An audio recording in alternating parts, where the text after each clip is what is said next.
Hello friends. तो आज आपके बीच में आया हूं मैं एक नया चैनल को लेकर के, जो चैनल का नाम है ज़मीन का अमीन। यहाँ पे जिस तरह से आप देख रहे हैं ज़मीन का अमीन, आखिर ये चैनल बनाने का मेरा मकसद क्या है? आप सबसे पहले समझिए कि आजकल आए दिन में अगर हम लोग देखते हैं कि ज़मीन से संबंधित विवाद सबसे अधिक हो रहे हैं। आखिर क्यों हो रहे हैं? इसका सीधा सा कारण है कि हमें सही जानकारी नहीं होती है ज़मीन के विषय में, या फिर हम लोग कई सारे जो है कि बिना वजह से हम लोग विवाद करते हैं। बाद में जब वजह पता चलता है कि हम लोग तो बेवजह से विवाद कर रहे थे, तो हम लोग को पता चलता है कि ऐसा नहीं करना चाहिए था। इसीलिए मैं आज आप लोगों के बीच ज़मीन का जानकारी, मेरा मकसद है कि ज़मीन के विषय में मैं जानकारी जन जन तक को पहुंचाऊंगा। क्यों? क्योंकि ज़मीन आजकल सबके पास है और सब ज़मीन से जुड़ा हुआ व्यक्ति है यहाँ पे। तो आप लोग अगर ज़मीन के बारे में जानकारी नहीं रखेंगे तो हो सकता है कि आपका ज़मीन कल कोई आपसे ले ले, आपको पता भी नहीं चले ज़मीन से क्या कानून होता है, कितना ज़मीन से संबंधित सारा जानकारी हम लोग इस चैनल के माध्यम से आप तक पहुंचाएंगे। मेरा एक ही मकसद है कि ज़मीन के बारे में सारा जानकारी जन जन तक को पहुंचाना। तो आइए हम लोग जानते हैं कि आखिर इस चैनल के माध्यम से आपको क्या क्या चीज़ जानने को मिलेगा। शॉर्ट में देखते हैं। सबसे पहले देखिए कि दुनिया में कहीं भी ज़मीन है, उससे डजंट मैटर, उसमें जो है सर्वे होता है। सर्वे कई प्रकार का होता है। हर एक, जैसे कि सर्वे होता है कि पहले आज से 1953 और 54 में सर्वे हुआ था, फिर अभी सर्वे होने वाला है। सर्वे देखिए, एक होता है थाकवस्त सर्वे, कैडस्ट्रल सर्वे, रेवेन्यू सर्वे, रिविजनल सर्वे और कई सारे सर्वे होते हैं। फिर अभी सर्वे हो रहा है। तो आखिर सर्वे क्या होता है, क्यों कराया जाता है सर्वे बार बार, आखिर सर्वे से संबंधित क्या नियम है, मैं इस चैनल के माध्यम से आपको डिटेल से समझाऊंगा। ये जितने भी टॉपिक हैं, हर एक टॉपिक पर मैं डिटेल से बात करूंगा और सेपरेट वीडियो बना करके इसी चैनल पर अपलोड करूंगा, जिसके लिए आपको ज़मीन का अमीन चैनल जो है सब्सक्राइब करना होगा और बेल आइकॉन के ऑल पर नोटिफिकेशन पर प्रेस करना होगा और उस तक ये चैनल को शेयर कीजिए जिसको इस चैनल का जो है अधिक से अधिक आवश्यकता है। तो आइए हम लोग जानते हैं, सर्वे के बारे में जानेंगे और चकबंदी क्या होता है उसके बारे में जानेंगे, जमाबंदी क्या होता है, ज़मीन संबंधित कानून क्या होता है। देखिए, ज़मीन संबंधित कानून कई सारे कानून होते हैं, एक कानून नहीं, एक दो कानून नहीं होता है। ज़मीन से संबंधित बहुत सारा कानून होता है, जो कि हम लोग एक एक करके इस चैनल के माध्यम से विवरण को हम लोग जानेंगे। आखिर ज़मीन संबंधित कितने कानून होते हैं, किस कानून का आवश्यकता कहाँ पड़ता है और क्यों पड़ता है। भूमि पैमाइश की विधि, मतलब हम लोग ज़मीन जो नापते हैं आखिर उसका विधि क्या है, किस विधि से नापते हैं हम लोग। जो जैसे कि होता है कि लग्गा, अलग अलग क्षेत्र में अलग अलग लग्गा चलता है। 4 हाथ का लग्गा होता है, 4.5 हाथ का लग्गा होता है, 5 हाथ का लग्गा, 6 हाथ का लग्गा। और हम लोग जो है ज़मीन मापते हैं और क्या कहते हैं, जिसके कि लंबाई का हो गया, मीटर हो गया, जिस तरह से फीट हो गया, गज में मापते हैं। अलग अलग जो है हम लोग मापक यंत्र को यूज करते हैं, जैसे हो गया गुनिया, हो गया प्रकाल, हो गया। हम लोग सारा चीज़ के बारे में जानेंगे। ये हमारा एक अभी जो इंट्रोडक्शन वीडियो, इसको मान लीजिए। हम अभी इंट्रोडक्शन के माध्यम से आपको ये बताना चाहते हैं कि ज़मीन से संबंधित जितना भी जानकारी हो मैं हद तक आप तक पहुंचाने का प्रयास करूंगा। बस आपको ये काम करना है कि आपको सिर्फ चैनल को सब्सक्राइब करके बेल आइकन का ऑल पर प्रेस करना है, ताकि जैसे ही मैं वीडियो अपलोड करूं उसका नोटिफिकेशन आप तक चले जाए। ज़मीन का किस्म, अलग अलग किस्म का ज़मीन होता है, हो गया। जैसे कि नदी का चौड़ाई, कुआं की गहराई, ये टॉपिक है कि हम लोग नदी में जाए बिना उसका चौड़ाई निकाल लेते हैं, कुआं में घुसे बिना उसका गहराई निकाल लेते हैं। आखिर क्या ट्रिक है, कौन सा मेथड इसमें वर्क करता है, उसके बारे में जानेंगे। खानापुरी क्या होता है, इसके बारे में जानेंगे। और अब जानेंगे भूदान या लाल कार्ड वाली भूमि। ये देखिए, भूदान हो गया और लाल कार्ड, जिसको हम लोग भूदान आंदोलन, एक जो है विनोबा भावे नाम का शख्स था जो कि भूदान आंदोलन चला करके जिसको भूमिहीनों को, जिसको भूमि था ही नहीं, उसको भूमि जो है, जो विनोबा भावे जो है जमींदारों से भूमि खरीद करके भूमिहीनों को क्या किया, भूमि का वितरण किया, उसी को कहते हैं भूदान। तो हम लोग क्या कानून है, कब बना, और या फिर इसका जो है भूदान वाला भूमि जो है आने वाला भविष्य में क्या इसका जो है स्कोप है, इसके बारे में भी जानेंगे। बंटवारा कानून, देखिए बंटवारा कानून अलग अलग धर्म में अलग अलग होता है। जैसे हिंदू और मुस्लिम, हिंदू का जो है बंटवारा नियम अलग होता है, मुस्लिम का जो है बंटवारा नियम बिल्कुल अलग होता है। आखिर किस तरह से हिंदू लोग अपने में बंटवारा, डेट मीन्स कि जैसे कि जमीन है, दो भाइयों के बीच कैसे बांटना है, या फिर जो है उसका पिता का था, पूर्वज का ज़मीन जो है उसका पूर्वज का ज़मीन किसको कैसे देना है, उस तरह से जो है हम लोग बंटवारा का नियम को समझेंगे।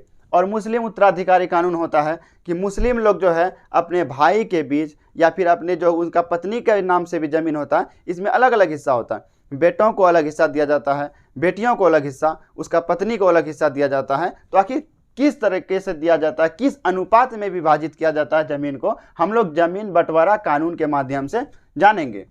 अब होता है नक्शा। कई लोग नक्शा देखने के लिए नहीं जानते हैं कि नक्शा हम लोग कैसे देखेंगे। नक्शा उल्टाने के बाद कुछ पता ही नहीं चलता है कि इसमें क्या है नहीं है।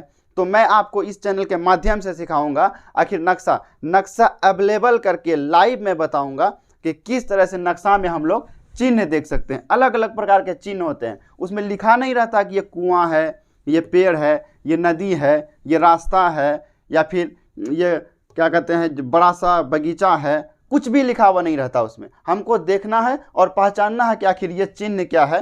तो उस चिन्ह के बारे में बताऊंगा। मुस्तकिल भी उसमें चिन्ह रहता है, ये बल्कि लिखा नहीं रहता कि ये मुस्तकिल है। जिस तरह से होता है 4 सीमानी पत्थर हो गया, चौमेरा हो गया, तिमेरा हो गया, 3 सीमानी पत्थर हो गया, बड़ा बड़ा वृक्ष हो गया, या फिर पुराना मंदिर हो गया, पुराना कुआं हो गया, ये सब चीज़ होता है हमारा क्या, मुस्तकिल। तो आखिर कैसे हम लोग नक्शा में देख करके पता करेंगे आखिर यही पुराना कुआं है और ये मुस्तकिल है, तो मैं उसके बारे में चर्चा करूंगा। और मापी, उसमें जो होता है कि नक्शा में आल होता है अलग अलग। आखिर छोटा सा आल को हम लोग किस तरह से पता करते हैं कि ये जो इतना सा दूरी नक्शा में है, ज़मीन पर हम लोग उसको 50 मीटर ले लेंगे, ज़मीन पर उसको 100 मीटर ले लेंगे, 200 फीट ले लेंगे। आखिर किस तरह से मापते हैं मैं उसको इस चैनल के माध्यम से भी बताऊंगा। और मार्जिन क्या होता है, तो गुनिया से माप करके उस नक्शा का मार्जिन तैयार किया जाता है, उसके बारे में चर्चा करेंगे। अब होता है कि खाता खेसरा। आपके पास जो केवाला होता है उसमें जानेंगे कि खाता किसको कहते हैं, खेसरा किसको कहते हैं, खतियान किसको कहते हैं, तनाजा फॉर्म क्या, ये सब डॉक्यूमेंटेशन हुआ आपके पास। आपके पास जो ज़मीन है उसका क्या प्रूफ है आपके पास, इसके माध्यम से आपको जैसे कि खतियान मिलता है, केवाला मिलता है। अभी जो है सर्वे होने से बहुत सारा टाइम हो गया है, इसीलिए खतियानधारी अभी जो है बहुत कम बचे हुए हैं, सब अभी केवालाधारी हैं। अब जो आने वाला समय में सर्वे होगा, अब सबके नाम से अलग अलग खतियान बन जाएगा। और जो है खतियान में ये दिया हो रहा था कि आपके नाम से कितना ज़मीन कौन सा खेसरा में है, कौन सा खाता नंबर में है, इस तरीके से दिया जाएगा। खाता नंबर में खाता किसको कहते हैं, खेसरा क्या है, खतियान क्या है, तनाजा फॉर्म क्या है, रजिस्टर नंबर क्या, हल्का संख्या क्या है, एक एक अलग अलग टॉपिक पे सेपरेट वीडियो में बनाऊंगा। आखिर खतियान क्या है उसके बारे में भी मैं बताऊंगा कि अलग अलग तरीके से उसका विवरण दे करके डिटेल से बताऊंगा मैं। कि अब देखते हैं कि हम लोग जैसे कि ज़मीन होता है कि किसी को पूछते हैं कि कितना डिसमिल ज़मीन है, कितना कट्ठा ज़मीन है, कितना बीघा है। कई बार हम लोग उत्तर देते हैं कि नहीं 42 डिसमिल ज़मीन है, कोई बोलता है 1 बीघा ज़मीन है। तो हम लोग क्या कहते हैं, नहीं, अगर जानकारी का हम लोग के पास अगर अभाव है तो बोलते हैं नहीं 1 बीघा नहीं 42 डिसमिल ज़मीन था। ये तो हम लोग का क्या होता है, कन्फ्यूजन होता है। तो ये जानना जरूरी है हम लोगों के लिए। तो वही हम लोग जानेंगे कि डिसमिल क्या होता है, कट्ठा क्या होता है, आखिर 1 कट्ठा में कितना डिसमिल होता है, और 1 बीघा में कितना कट्ठा होता है, 1 बीघा में कितना डिसमिल होता है, धूर क्या होता है, धुरकी क्या होता है, फुरकी चुरकी तक हम लोग जानेंगे। और ये भी जानेंगे कि हेक्टेयर में ज़मीन को कैसे कन्वर्ट करते हैं। अब यहाँ पे अगला टॉपिक है कि ज़मीन पैमाइश से संबंधित यंत्र। हम लोग जब ज़मीन को नापते हैं, नक्शा से जो है कि नापते हैं और ज़मीन पर जो उतरते हैं, उसके लिए अलग अलग यंत्र से गुजरना पड़ता है। जैसे हो गया गुनिया। गुनिया से हम लोग क्या मापते हैं, ज़मीन का नक्शा पे आल मापते हैं, और उसके अनुसार से हम लोग नक्शा पे नाप करके ये बताते हैं कि उस ज़मीन का, उस आल का जो है ज़मीन पर कितना लंबाई होगा, गुनिया से नापते हैं।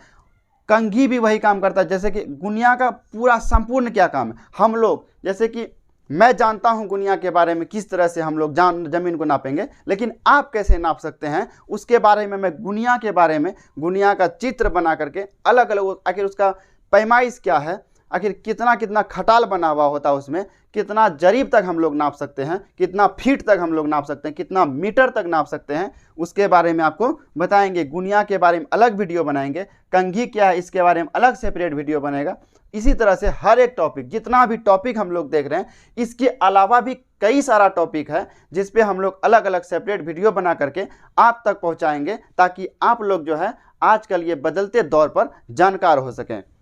परकाल, जरीब, फीता, सूजा, झंडी, टॉक, ये सब यंत्र हैं जिससे कि ज़मीन को मापा जाता है। पटरी, राइट एंगल, स्केल, लट्ठा, लग्गी भी होता है। और एक होता है इलेक्ट्रॉनिक डिवाइस।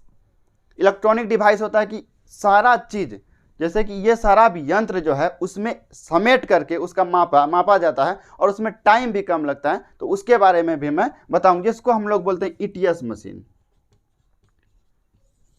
ईटीएस मशीन ये लेटेस्ट मशीन है, ठीक है, लेटेस्ट मशीन अभी आया हुआ ईटीएस मशीन, जिसके माध्यम से हम लोग ज़मीन को जब नापते हैं उसमें टाइम नहीं लगता है और पूरा एक्यूरेसी के साथ हम लोग ज़मीन को नापते हैं, जिसमें गलती होने की संभावना बिल्कुल नहीं होता है। अब होता है कि लग्गी। आखिर लग्गी जो है अलग अलग क्षेत्र विशेष में अलग अलग लग्गी का प्रयोग किया जाता है। कहीं पे 4 हाथ का लग्गी होता है, तो आधा हाथ का जो डिफरेंस होता है कहीं 4 हाथ का होता है, कहीं 4.5, 5, 6, 6.5, 7.5, 7, 8, 8.5, 9, 10, 11, 12, 12.5, 13, इस तरीके से लग्गा होता है। अगर कहीं पे बड़ा हाथ का लग्गा, जैसे कि 13 हाथ का लग्गा का कहीं उपयोग किया गया है, तो वहाँ पे ज़मीन क्या होगा, ज़मीन बहुत ज़्यादा होगा, लेकिन कट्ठा में जो गिनती होगा कम होगा। ऐसा नहीं मानेंगे हम लोग ज़मीन कम है। कहीं पे 4 हाथ का लग्गा का उपयोग होता है, वहाँ पे ज़मीन जो है कम ही होगा, लेकिन कट्ठा में गिनती ज़्यादा होगा। तो हम लोग इससे हम लोग नहीं आंकेंगे कि ज़मीन जो है कितना कम है कितना ज़्यादा है, बल्कि हम लोग ये भी जानकारी लेने का प्रयास करेंगे आखिर उस क्षेत्र विशेष में कितना हाथ का लग्गा का प्रचलन है। तो इसके बारे में भी आखिर कैसे हम लोग लग्गी से ज़मीन को नापते हैं और उससे क्या करते हैं कि कट्ठा और बीघा, हेक्टेयर, डिसमिल में हम लोग परिवर्तित करते हैं हम। और एक हाथ में अगर मानक डिस्टेंस बताएंगे तो 1.5 फीट होता है। और मैथ्स कैलकुलेशन, रकबा हो गया एरिया, और ये भी बताएंगे कि मैथ्स का कैलकुलेशन करके कैसे हम लोग निकालेंगे। जैसे कोई ज़मीन को नापने के लिए गए, वो है वृत्ताकार या फिर त्रिभुजाकार या फिर वो है आयताकार या फिर वर्गाकार। आखिर लंबाई हम लोग 20 फीट नापे और चौड़ाई नापे 10 फीट, तो उस ज़मीन का रकबा कैसे निकालेंगे, कितना बीघा हुआ, कितना डिसमिल हुआ। या फिर अगर कोई ज़मीन जो है पूरा वृत्ताकार है, तो आखिर इसका जो है त्रिज्या नाप करके किस तरह से निकालेंगे कि ये ज़मीन कितना बीघा का है। अगर कोई ज़मीन जो है, जैसे कि ये ज़मीन टेढ़ा मेढ़ा है, इसका हम लोग रकबा निकालेंगे। कैसे निकालेंगे, इसको हम लोग कटिंग करेंगे। इस तरह से कटिंग किया जाता है, इस तरह से कटिंग, इस तरह से कटिंग। यहाँ पे एक वर्ग निकला, यहाँ पे एक आयत निकला, यहाँ पे त्रिभुज निकला, और यहाँ पे फिर से कटिंग किया जाएगा, फिर यहाँ पे वर्ग निकला, फिर यहाँ त्रिभुज निकला। तब सबको हम लोग कंबाइंड करके जब जोड़ देंगे और उसका रकबा निकाल करके बता सकते हैं कि ये ज़मीन जो है कितना कट्ठा का है, कितना बीघा का है और कितना हेक्टेयर का है। और मैं ये बताऊँगा कि जैसे कि होता है कि प्लॉटिंग, ज़मीन का प्लॉटिंग होता है कि ज़मीन जैसे कि 25 बीघा ज़मीन है और हम लोग को 10 आदमी में बांटना है।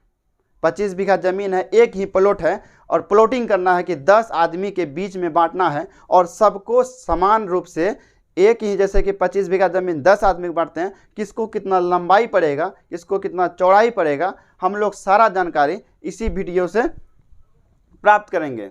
और मैं, अगर आप लोग देखिए, ज़मीन से संबंधित जानकारी तो हर एक के पास होना चाहिए, चाहे आप पढ़ाई से जुड़े हुए हैं, डजंट मैटर, चाहे आप पढ़ाई से नहीं जुड़े हुए हैं, डजंट मैटर, चाहे आप युवा हैं, चाहे आप वयस्क हैं, चाहे आप बूढ़ा हैं, कोई दिक्कत नहीं है, बल्कि ज़मीन से संबंधित जानकारी सबके पास होना आवश्यकता है। आप ज़मीन के लोगों पर रहम कीजिए, कि आप ज़मीन के लोगों पर रहम कीजिए, आप पर रहम करने वाला ऊपर वाला है ना। और कहते हैं कि ज़िंदगी खेलती भी उसी के साथ है जो खिलाड़ी बेहतरीन होता है, ज़िंदगी खेलती भी उसी के साथ है जो खिलाड़ी बेहतरीन होता है। दर्द सबके एक से हैं मगर हौसले अलग अलग हैं। कोई खामोश होकर के बिखर जाता है, कि कोई खामोश होकर के बिखर जाता है और कोई संघर्ष करके निखर जाता है। तो हमको बिखरने का ज़रूरी नहीं है, बल्कि संघर्ष करके निखरने का ज़रूरी है। सिचुएशन कोई भी हो, सिचुएशन का सामना करना आना चाहिए और उसको हैंडल कैसे करेंगे उसको करने के लिए आना चाहिए। जैसे कि आप लोग समझ गए कि मेरा मकसद है ज़मीन के विषय में जानकारी जन जन तक पहुंचाना, जिसके लिए आपको भी ये चैनल जन जन तक पहुंचाना है। Thank you.